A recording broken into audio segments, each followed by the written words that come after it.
Okay, picture this. A huge construction project. I mean, skyscrapers, complex networks, pipes, wires, thousands of people involved, hundreds of companies, all needing information constantly. Right. The lifeblood of the project. Exactly. But now imagine that information is just chaos. You've got outdated drawings floating around, data that conflicts, maybe critical details buried in some spreadsheet nobody can even find. Yeah, that sounds like a recipe for disaster. Yeah. Budget blowouts, delays, headaches all around. It really is.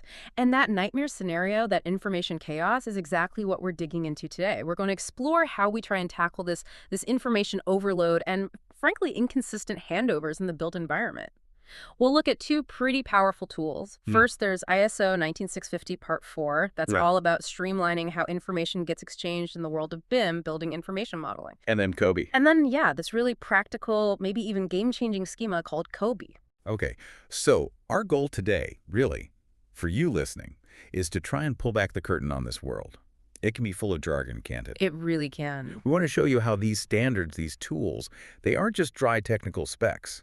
They're more like a blueprint for clarity, for trust, especially when it comes to information exchange. Clarity and trust, I like that. Think of it as a clearer path, better quality projects, fewer of those headaches we mentioned, and, yes, significant cost savings, all the way from the first design sketch right through to operating the building for years. Okay. So this deep dive, it's really tailored to give you the core insights, without getting totally bogged down in the technical weeds. Excellent. And to guide us, we've looked at some really foundational stuff. Key bits from the actual ISO 19650 Part 4 standard, the 2022 The version, latest one, yeah. and a great BSI course that supports it, plus the big one from the US, the National BIM Standard United States version 3. So, okay, let's get into it. Let's unpack this. So starting big picture, why is managing all this information, this flow, why is it so fundamentally critical? It feels like more than just, emailing a file. Oh, definitely. You've hit the nail on the head. If information isn't managed well, collaboration it grinds to a halt. Projects get inefficient, fast. Right. ISO 19650, Part 4, it really steps in to try and assure that every single exchange, every piece of information passed along is high quality and usable, not just now, but throughout the whole life of the building or the asset. Whole life cycle. Exactly. Because without that, all those promises of collaborative BIM, better designs, faster builds, smarter operations, they just don't happen. This standard is basically building a quality control system for your project's data.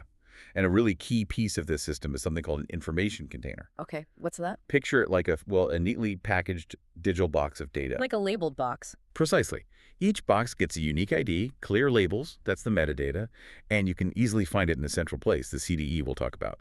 Plus, it's version controlled, it's archived, so you always have its history. You can track changes. It's not just some random file named finalv2.dwg. Yeah, we've all seen those. Okay, that central hub idea, that brings us straight to the common data environment, the CDE. It sounds like this digital nerve center. But how does it actually add value? And maybe more importantly, how does it build trust between all those different players? Architects, engineers, contractors, the owner. That's a really crucial point. Trust. The CDE isn't just a file dump. It's specifically designed to build confidence in the information that's inside it. How so? Well, for everyone involved, the CDE makes sure that once information is shared, it's effectively read only for everyone except the person who created it. So no accidental overwrites or edits? Exactly. It preserves integrity. It also encourages sharing early and sharing often. And this is key with a clear suitability status. Yeah. Think of it like a traffic light. Is this a draft? Is it ready for review? Is it fully approved for use? So everyone knows where it stands. Right. And every version is clearly marked, using consistent names agreed at the start. Plus, there's a full audit trail. Every change, who made it, when. That transparency is absolutely fundamental for building trust. And for the information itself, the CDE ensures these containers are planned out. Yeah. Predictably named right from the beginning, always linked to a specific author. Accountable. Yes. And this data then goes through rigorous checks at specific decision points in the project, not just a mad scramble at the end. Yeah. The CDE also helps sort of solidify those early strategic choices about software, data schemas, file formats, making sure everything will actually work together now into the line. Okay, so we get the why, that critical need for trustworthy, well-managed information. Now let's get into the how. ISO 19650-4 maps out a process, doesn't it? Can you walk us through those main steps, starting from when teams are, creating stuff? Absolutely. Think of information moving through three distinct stages, or states. First up, you've got work in progress, WIP. WIP. This is where, say, an architect or an engineer is actively developing something. It's their sandbox, not really visible to others outside their immediate team yet. Like writing a first draft, it's still evolving. Makes sense. The messy stage. Sort of, yeah. Then, once that draft is coherent, ready for others to see, it moves to the shared state. Shared. At this point, it's been approved for sharing with other relevant teams, people who need to review it, coordinate with it, maybe build on it. It's a collaborative space, but still potentially subject to change. Okay, so visible, but maybe not final. Exactly. And finally, when that information has gone through all the checks, all the approvals, it's authorized. It's accepted for wider use, maybe for a major construction release or a key client sign-off. It reaches the published state. Published, the official version. That's the one. Yeah. Authoritative, signed off, ready for implementation. And these transitions between states, WIP to shared to publish these, sound like the control gates, where the quality checks happen. What does the standard call these points? They are absolutely the critical control gates. The standard calls them decision points. The first one is decision A, approved for sharing. Okay, WIP to shared. Right. This decision is made by the information provider, the team that created it. It happens when they feel the information is coherent, ready for others to look at. Often this happens early in a delivery stage, and importantly, it should happen often, like whenever significant changes have been made. It encourages continuous updates, not just big dumps of info. Keep it flowing. Okay, what's the next gate? That's decision B, authorize and accept for publication. This moves information from the shared state to the published state. Shared to published? And who makes this call? This is made by the appointed parties, often the information receiver, or someone with overall responsibility, like the lead designer or project manager. It happens when the information is deemed fit for approval and acceptance. Usually later in a delivery stage, and ideally you only do this once per major milestone. Get it right before you publish it. That's the goal. But, crucially, if issues are found at either decision A or decision B, the standard has a mechanism, change actions. It's a feedback loop. Identify the issue, allocate it to someone to fix, implement the changes. It ensures problems get caught and corrected, not just passed down the line to cause bigger problems later. Okay, so it's built-in course correction. Exactly. So putting this all together, it sounds less like just randomly sharing files and more like a carefully choreographed dance. Everyone knows the steps, where the information is, what checks it's passed. It's all about predictability, isn't it? Predictability and accountability. That's precisely it. It transforms how projects run. And that predictable quality check, it's formalized in Clause 7 of ISO 19654. That clause lays out the specific criteria for reviewing every information exchange. This is really where the rubber meets the road on quality. Clause 7. Okay, this sounds like the secret sauce for making sure the information is actually good. What are the key things teams need to check during these reviews? The most important criteria? Well, these criteria form the bedrock of reliable information. First, there's a check against the CDE itself. The common data environment. Right. Are people actually following the rules, using the agreed naming conventions? Is the metadata correct, like the status, the revision, or the security protocols being followed? If you're using multiple CDEs, maybe between contractor and client, you even need to check that naming and metadata are retained when information moves between them. Okay, so basically, is it filed correctly in the digital cabinet? In a nutshell, yes. Then there's conformance. This checks if the information contained in the file, the data package, actually aligns with the chosen exchange, schema, and data format. Schema and format. What's the difference there? Good question. Think of the schema as the internal structure, the rules for how the data inside is organized. Like for a spreadsheet, the schema defines the columns and what type of data goes in each. The format is how it's stored or shared, like .xlsx, .pdf, .ifc. So conformance checks. Does the data fit the rules, schema, and is it in the right file type format? Got it. Structure and file type. What's next? Continuity. This is crucial. It's about ensuring consistency across different exchanges and different versions of information. Consistency across time and versions. Exactly. Things like geolocation, have the building suddenly shifted location between versions, calendar coordination, naming consistency or spaces, equipment, properties called the same thing everywhere. The goal is to avoid spurious changes, things that look like changes but are just inconsistencies. You can easily spot the actual changes that matter. Makes sense. Avoids confusion. Then there's consistency. This looks within a single information exchange. Are there duplicates? Overlaps. This is where clash detection fits in, but it's broader than just clashes. Are there gaps? Contradictions in attributes. Are the numbers accurate? Do text patterns match expectations? It's about the internal coherence of the dataset. So continuity is consistency over time. Consistency is coherence within one package. That's a good way to put it. And finally, completeness.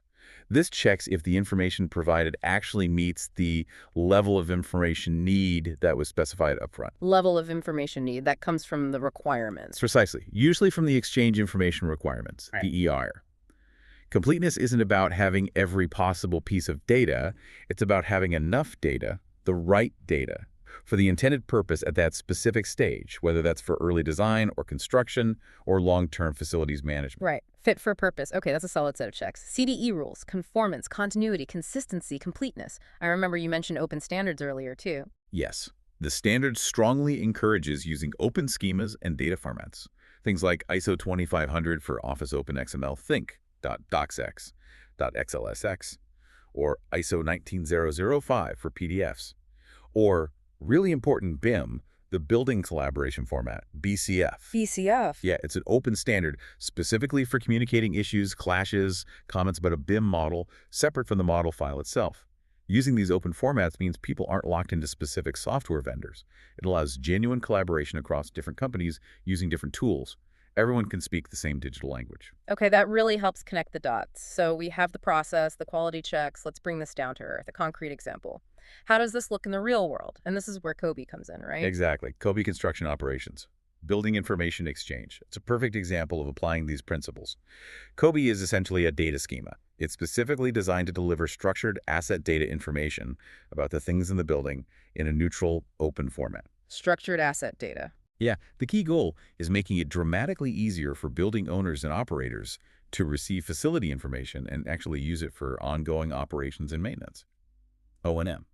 Okay, but what isn't COBie? Sometimes there's confusion there. Good point. COBie is not a software application. It's not a design tool. It's not a complete digital twin, although it can be a key part of one. It is fundamentally a data exchange format, a specific way to organize and deliver key information about a building's components and systems. Where COBie really shines is during that critical handover phase from construction to operations. The point where things often fall apart. Historically, yes. Imagine the facilities manager needs info on a specific air handling unit.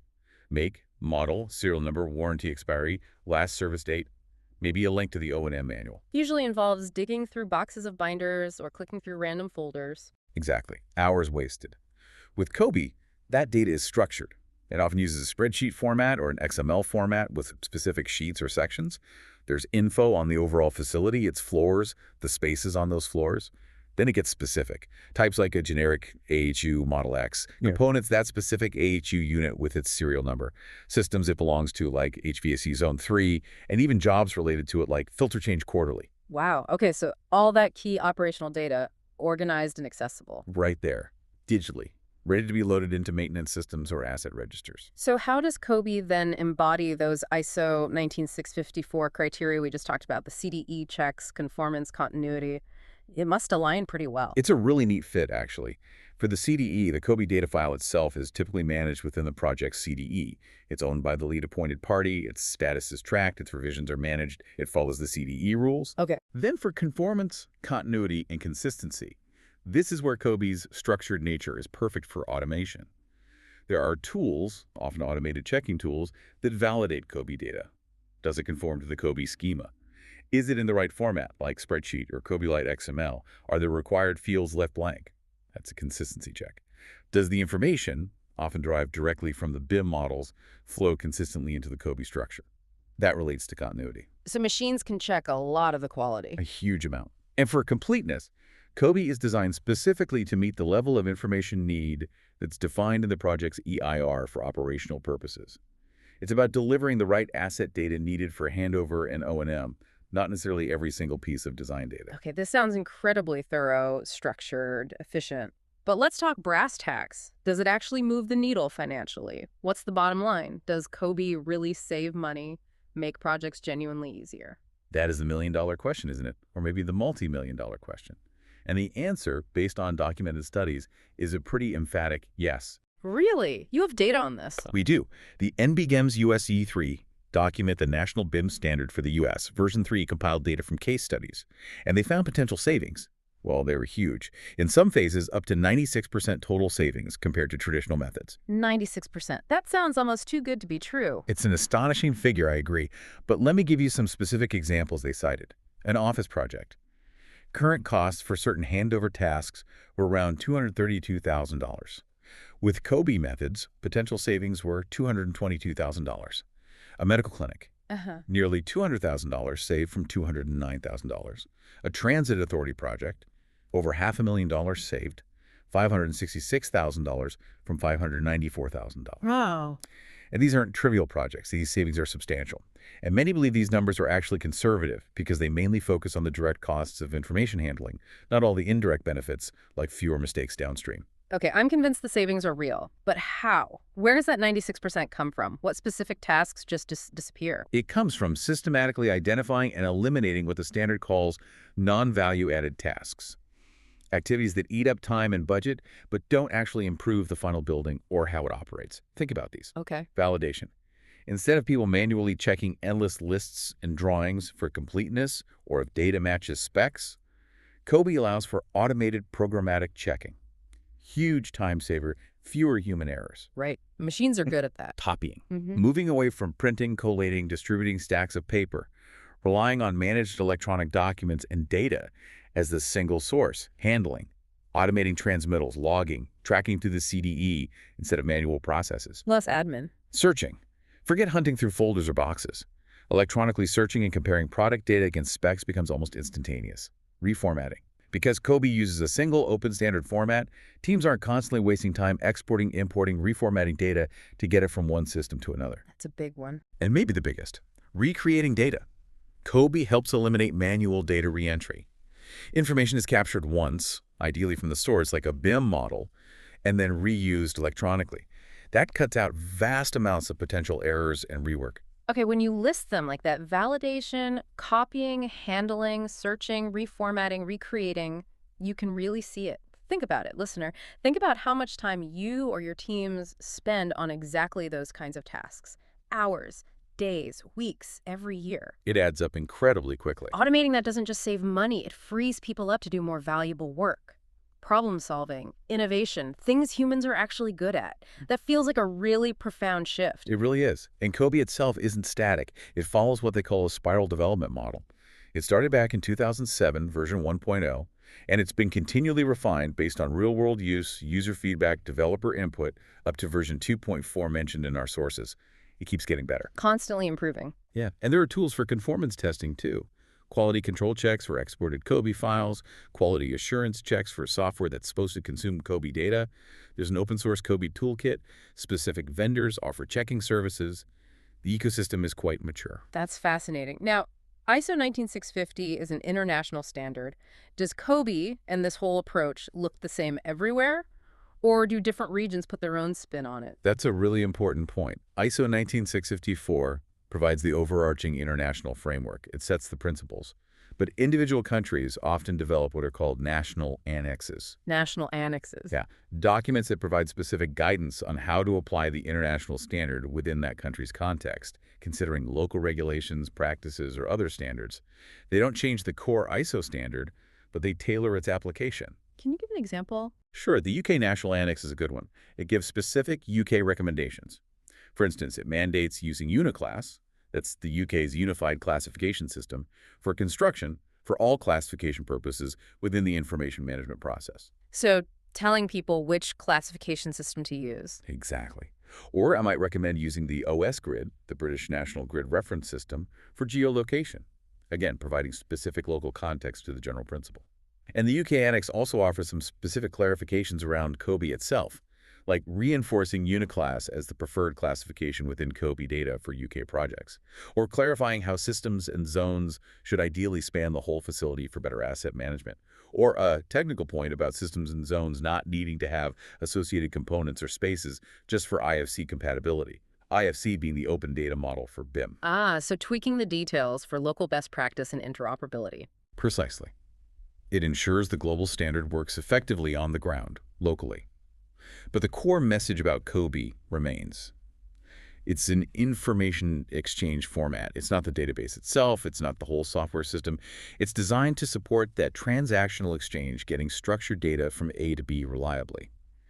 There's even COBie Lite, which uses XML specifically for system-to-system exchanges. So it's definitely not a silver bullet, not a magic wand that solves everything. Implementation requires effort, planning, the right tools. But it's clearly a remarkably powerful and adaptable tool, helping make sure that absolutely critical project information is clear, consistent, complete, and reliable, whether you're in London or Los Angeles or anywhere else. Wow. Okay, this deep dive has really painted a clear picture. We've gone from the initial nightmare of information chaos The Wild West of data. to the clarity and, frankly, the efficiency that comes from structured information exchange. We've seen how ISO 19650 Part 4 lays down the essential processes, those decision points, the quality criteria. Rules of the road. And then how a practical tool like COBie actually implements those principles, driving just huge efficiencies and cost savings in building projects and managing them long term. And, reflecting on all this, it does raise a bit of a broader question, doesn't it, for you, the listener? If getting information exchange right, standardized, quality controlled, can unlock so much value, so much trust in something as complex as a major building project, where else could it make a difference? Where else in your own work, whatever field you're in, could that same level of structured, purposeful information transform how you operate, how you reuse information in the future? That's a great point. Think about the reports you write, the data you rely on, the handovers you manage in your own work. What if the information you dealt with every day was always clear, always consistent, always actually complete for its purpose? Imagine the aha moments you might have, the problems you could head off, the sheer amount of time you could get back just by applying some of these core ideas about structured information flow. That really is the power of digging into these standards. Thanks for joining us on this deep dive.